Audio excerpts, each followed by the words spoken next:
Welcome to Meet the Comedian at the Apple Store, Regent Street in London. If you live alone and you don't make plans, here is what happens.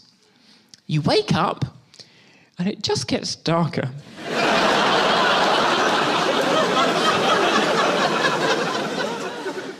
I caught myself a few weeks ago clutching my cat to my chest, saying, "We're all right, aren't we?" Are we going to be okay tonight? I know you don't like doing things like this. Are we cool here? I'm going to have a lovely time. Mm-hmm. Okay. The DVD Numb is being released on iTunes. Tell us a little bit about what the show is about. What is it about? Yeah. Well, you know, disconnectedness, loneliness, depression. Do you feel like you're maybe possibly one of the only ones out there sort of shoving depression in people's faces? I think people need to hear about it. Right. You know, otherwise people will get the impression that everyone else is happy. And that is not healthy. How could it possibly be beneficial to your life to discuss some of these stories in front of thousands of people? What do you mean? What? No other person would want to share so much. What is it that you get from sharing these hideous stories? Well, I find it gets them out of me. Once I've written them down and sort of performed them, yeah. It feels like they're not real anymore. It's a strange thing that they're completely honest. Everything in that show is true, but once it's out of me, it doesn't feel as true to me anymore. I feel like I've transcended whatever that stupid person was up to. Right. What about, you have to see these people again in life. Oh, yes. Yeah, what's that like? Well, on the last stand-up special I did, yeah. I spoke in the opening 20 minutes about an actor who I was quite obsessed with for maybe 4 to 5 years. Try 6 or 7. Don't lie now.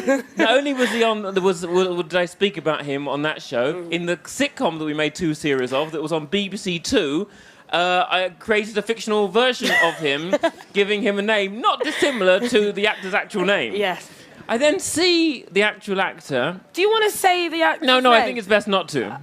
Because I think then it's still mildly all right. But you just said that you... Hang on, let me just finish the story before you ruin my life.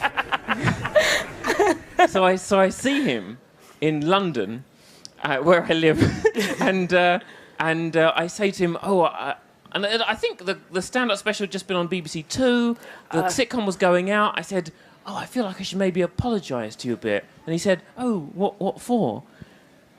And do you think he had no idea? I said, I've just sort of mildly fictionalised you. And he said, yeah, I heard about that. So hadn't seen it. Like, what do I have to do to get your fucking attention? Do you feel like you struggle to be in the moment? Do you feel that you ever struggle to be present? Yeah, much more than you do, certainly. Yeah. I've witnessed you being so in the moment that it's a worry. It's a worry that anyone could live like that. We were once on holiday together. We've been on holiday. Oh God, shut up! What? No. This is all right. It's a nice little story. Which holiday? The second one. So we were. It was New Year's Eve. We were at a hotel. And oh my God! Miquita wasn't that keen on the New Year's Eve event at the hotel we were at. So we were told next door they've got quite a fun dinner, not fun, but like a more classy posher dinner at the hotel next door. Go there. You don't have a reservation, couldn't make a reservation, but if you just turn up, it might sort of be all right. And they'll feel a bit sorry for you because it's New Year's Eve, and probably won't turn you away. So we get there, and they do turn us away because we haven't got a reservation, and we're sort of standing there, and we're going, well, can we talk to the manager? A manager comes out, you're not on the list. And Mickey says, well, we phoned yesterday, so we closed the phone line yesterday. It's definitely clear that we're lying. I'm about to say, okay, we'll just go. Then she starts screaming at them like she's forgotten that we're lying.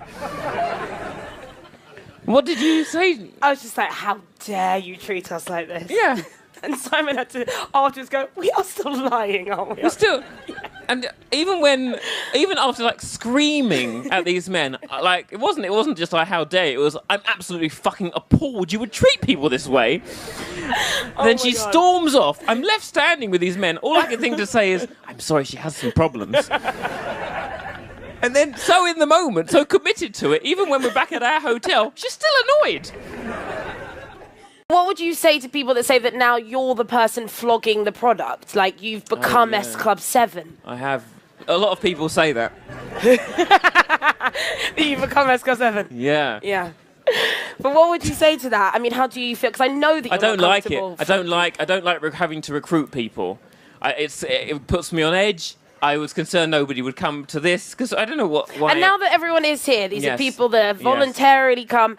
They could still leave at any point. You can still go, oh no, we've made a terrible decision. Right. I started with television, I suppose, and it felt like the product was the show always. Yes. And now I'm the show, I'm the thing. You're the brand. I'm the, that's horrible. But I don't think you can be a brand. As soon as you get, like even all this talk of sort of sadness and depression, I don't really feel that stuff as strongly as I did before. And so, but I'm not going to pretend that I am for the next show. Right. The next show will be about something else. What if it's the date 19th on the tour and you're actually feeling quite peppy and you've sort of got to revisit all this anguish? That's performance. That's performance. Yes. Then that's what performance is. I can't believe you said that to me. Wow. Sorry, was that pretentious? I was going. Slightly. Was it? But it is. That's what that is. Yeah. No, it's just a horrible thing to have to say out loud, but actually you're right. You're definitely right. Well, you are. What should I have said? What could I do it again? I'll do it less pretentious. What is it like to have to revisit all this anguish? I don't know. I'm not quite sure who you've become now, but like a likeable guy. Right. Like, oh, he doesn't know. Is that your impression of a likeable guy? That's so off the mark. Let's actually get really deep. Who did you fancy the most when we did Popworld? Who did you fancy? Well, mainly because just they were in every week. McFly. Yeah. So, but Dougie from McFly. Yeah.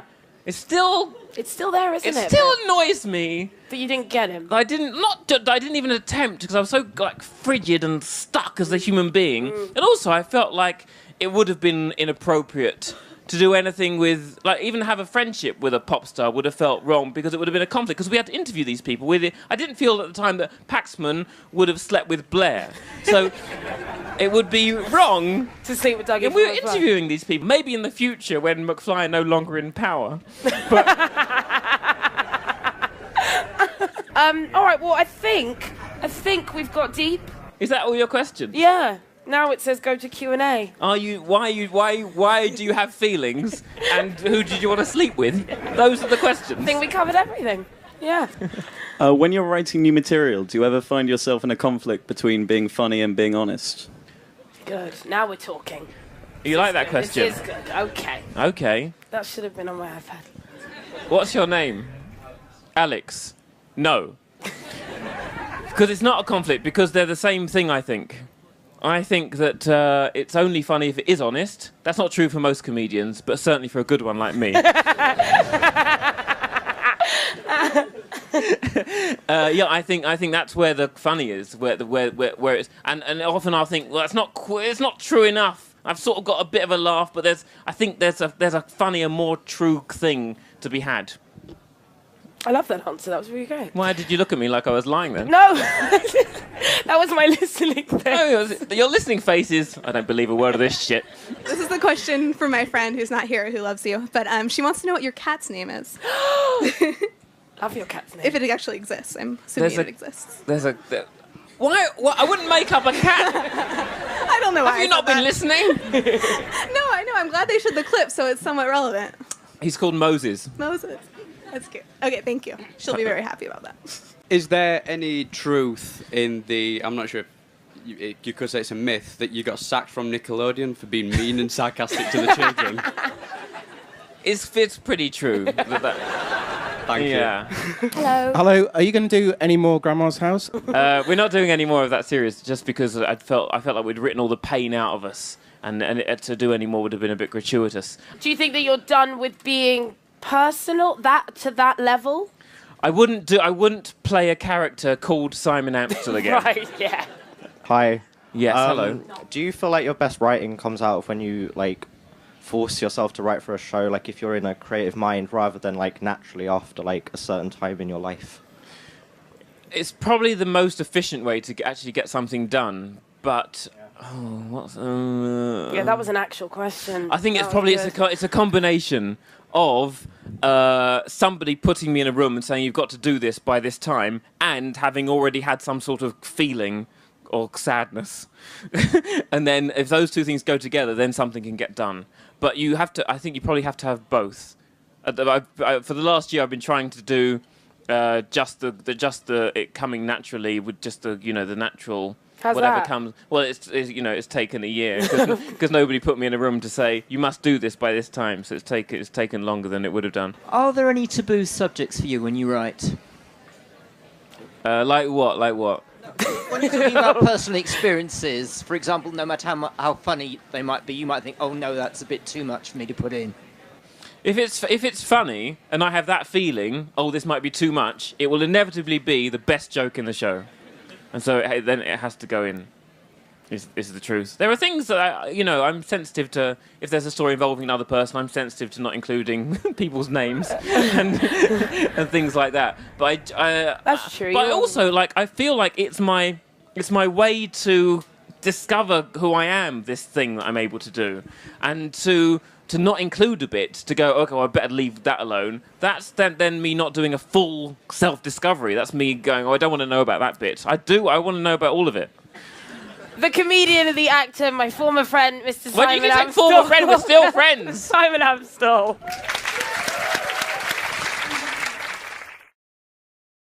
Faces. I think people need to hear about it. Right. Otherwise people will get the impression that everyone else is happy, and that is not healthy. How could it possibly be beneficial to your life to discuss some of these stories in front of thousands of people? What do you mean? Welcome to Meet the Comedian at the Apple Store, Regent Street in London. If you live alone and you don't make plans, here is what happens. You wake up and it just gets darker.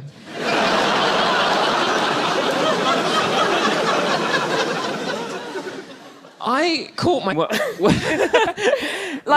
No other person would want to share so much. What is it that you get from sharing these hideous stories? Well, I find it gets them out of me. Once I've written them down and sort of performed them, they're not. Myself, a few weeks ago, clutching my cat to my chest, saying, "We're all right, aren't we?"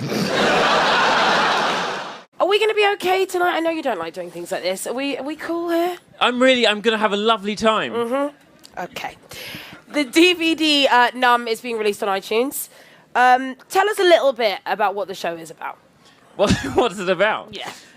Well, disconnectedness, loneliness, depression. Do you feel like you're maybe possibly one of the only ones out there sort of shoving depression in people?